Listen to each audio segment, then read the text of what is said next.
এই মেয়ে, এগুলো তুলে দাও তো।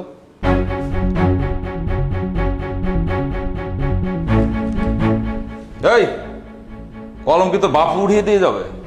এক্সকিউজ মি, আমি আপনাকে ফাইল তুলে হেল্প করলাম আর আপনি কি করলেন? আমার বাবা তুলে কথা বললেন। আপনি তো আসলে একজন বেয়াদব।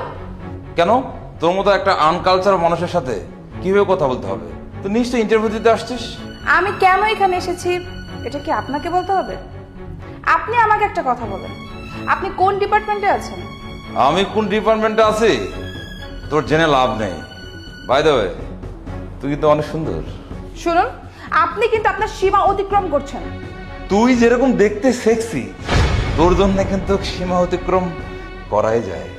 দেখুন, আপনি কিন্তু খুব খারাপ করছেন। এর পরিণতি কিন্তু অনেক ভয়াবহ হবে।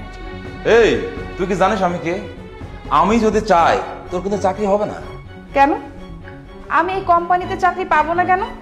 কারণ এই কোম্পানির স্যার আমার বড় ভাই। আমি যদি ওকে না বলি না, তোর কোনো মতে চাকরি হবে না। না না স্যার, প্লিজ আপনি এই কাজটা করবেন না। আমার এই জবটা খুব দরকার।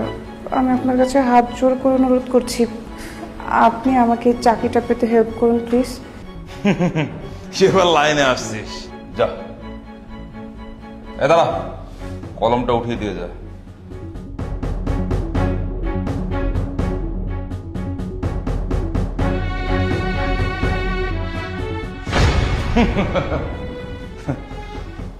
আরে কত মেয়ে দেখলাম রে।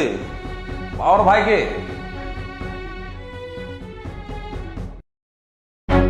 এর মেয়ের সাহস তো কম না, আমার ভাইয়ের চেয়ারে বসে আছে। দাঁড়া, তোকে মজা দেখাচ্ছি। এই ছোট লোক ফকিনের বাচ্চা, তুই আমার ভাইয়ের চেয়ার মানে এ চেয়ারে বসে আছিস, তোর সাহস কি করে হয়? এই, আপনার মধ্যে কি ভদ্রতার লেশ মাত্র নেই? হ্যাঁ, নাকি আপনি মানুষটা এরকম বেয়াদব? এই ফকিনের বাচ্চা, তোর সাহস কি করে হয়? একে আমার ভাইয়ের চেয়ারে বসে আছিস, বাইরে তোকে কিছু বলিনি, অনেক বেয়াদবি করেছিস। এরপর এখন আমার সাথে বেয়াদবি করছিস? ওঠ এখান থেকে, ওঠ, ওঠ, ওঠ।